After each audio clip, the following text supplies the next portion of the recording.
YSRCP party అభ్యర్థి కరణం Dharmasri nomination సందర్భంగా జనసముద్రంగా మారిన చోడవరం పట్టణం జనాదరణ చూసిన తర్వాత 30,000 మెజారిటీతో గెలుపు తథ్యమంటున్న చోడవరం వైఎస్ఆర్సీపీ పార్టీ అభ్యర్థి కరణం ధర్మశ్రీ అనకాపల్లి జిల్లా చోడవరంలో నామినేషన్ వేసేందుకు భారీ ర్యాలీగా బయలుదేరిన ప్రభుత్వ విప్ కరణం ధర్మశ్రీ డవరం డిగ్రీ కాలేజ్ దగ్గర నుండి వేల మంది అభిమానులు కార్యకర్తల మధ్య ర్యాలీగా చోడవరం ఎంఆర్ఓ కార్యాలయం వరకు సాగిన ర్యాలీ దారి పొడవునా ఘన స్వాగతం పలికిన ప్రజలు భారీగా తరలివచ్చి ప్రజలు చోడవరం నియోజకవర్గానికి సంబంధించిన జెడ్పీటీసీలు ఎంపీపీలు సర్పంచులు ఎంపీటీసీలు నాయకులు డాన్సులతోటి కొనసాగిన ర్యాలీలో పాల్గొన్న డిప్యూటీ సీఎం బోడి ముత్యాల నాయుడు మాజీ MLA Gunuru Errunaidu DCMS chairman Narasingarao market committee chairman Eduvaka Satyarao తదితరులు పాల్గొన్నారు.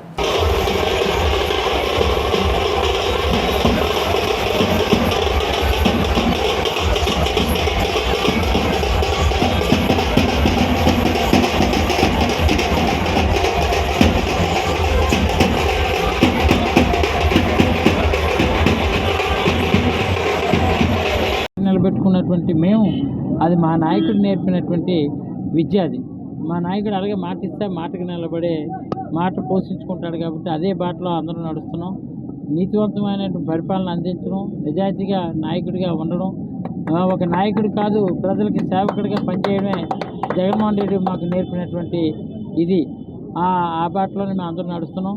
సో ప్రజలందరూ మరొకసారి నన్ను ఆశీర్వదించి జగన్మోహన్ రెడ్డి గారు బలపరిచినటువంటి అభ్యర్థులందరినీ గెలిపించి ప్రతి వ్యక్తికి కూడా 2 ఓట్లు ఉంటాయి. 2 ఓట్లు కూడా ఫ్యాన్ గుర్తుకు ఓటు వేసి ఎంపీ అభ్యర్థిని ఎమ్మెల్యే అభ్యర్థి అయినటువంటి నన్ను తప్పనిసరిగా ఆశీర్వదిస్తారని మీడియా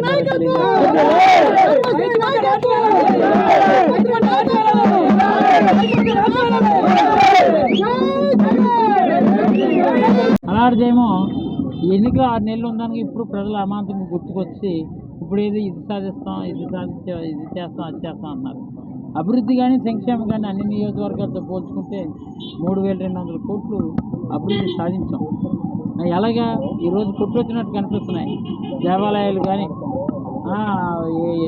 ఆధ్యాత్మిక హబ్గా, ఎడ్యుకేషనల్ హబ్గా ఇక్కడ పీజీ కాలేజీ తేవడం కానీ, అలాగే జ్యోతిరప్పులు స్కూలు రెసిడెన్షియల్ స్కూళ్ళు తీసుకురావడం కానీ, 35 కోట్లు దాన్ని శాంక్షన్ చేయించడం కానీ, ఏదేమైనా సరే ఎడ్యుకేషనల్గా కానీ డెవలప్మెంట్ పరంగా ఇప్పుడు ఉన్నటువంటి ఈ మెయిన్ రోడ్డు కూడా నేనే 89 లక్షలు సొంత నిధులతో కూడా మొన్న వేయించాను. తెలుగుదేశం కాంట్రాక్టర్ అయినటువంటి కళ్యాణదుర్గం తెలుగుదేశం అభ్యర్థి అయినటువంటి అనంతపురం జిల్లా సురేంద్రబాబుకి కంపెనీ అది. వాళ్ళు కావాలని వదిలేస్తే మళ్ళీ ఇప్పుడే మీరే చూస్తారు. ఈరోజే బెర్మ్స్ కూడా కంప్లీట్ చేయించాను రాత్రికి.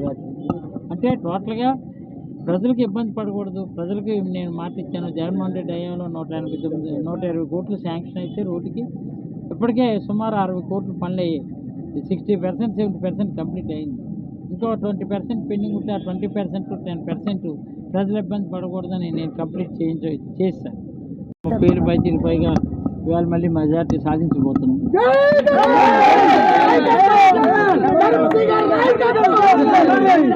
ఎందుకంటే ఇప్పుడు జరుగుతున్నటువంటి ఎన్నికలు పేదోడికి పెద్దోడికి జరుగుతున్నటువంటి యుద్ధం.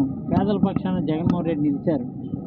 పేదల పక్షాన్ని నిలిచారు కాబట్టి అమ్మఒడి అనే పథకం ద్వారా 15,000 పేదోడికి ఇవ్వడం కానీ, 18,750 వైఎస్ఆర్ చేయూత అనేది వలసలు అరికట్టడం కోసం కూలి పని చేస్తున్నటువంటి ఆడపడుచులకి 45 సంవత్సరాలు దాటినటువంటి వాళ్ళు, తెల్ల రేషన్ కార్డు ఉన్నటువంటి వాళ్ళందరికీ 18,750 రూపాయలు ఇవ్వడం కానీ, రైతు భరోసా అనే సన్నకారు చిన్నకారు రైతాంగానికి 5 ఎకరాల లోపు ఉన్నటువంటి ప్రతి ఒక్కరికి వ్యవసాయ పెట్టుబడి నిమిత్తం 13,500 రూపాయలు ఇవ్వడం కానీ, ఇవన్నీ కార్యక్రమాలన్నీ పేదలకి ప్రభుత్వ ఫలాలు నేరుగా రూపాయి కరప్షన్ లేకుండా పారదర్శకతో అందించినటువంటి కార్యక్రమాల వల్ల పెద్ద ఎత్తున స్వచ్ఛందంగా ఈరోజు నామినేషన్ మహోత్సవానికి వైఎస్ఆర్ కాంగ్రెస్ పార్టీ తరఫున నేను వేస్తుంటే పెద్ద ఎత్తున అన్ని గ్రామాల నుంచి తరలి రావడం ఎంతో ఈరోజే విజయం సాధించింది వైఎస్ఆర్ కాంగ్రెస్.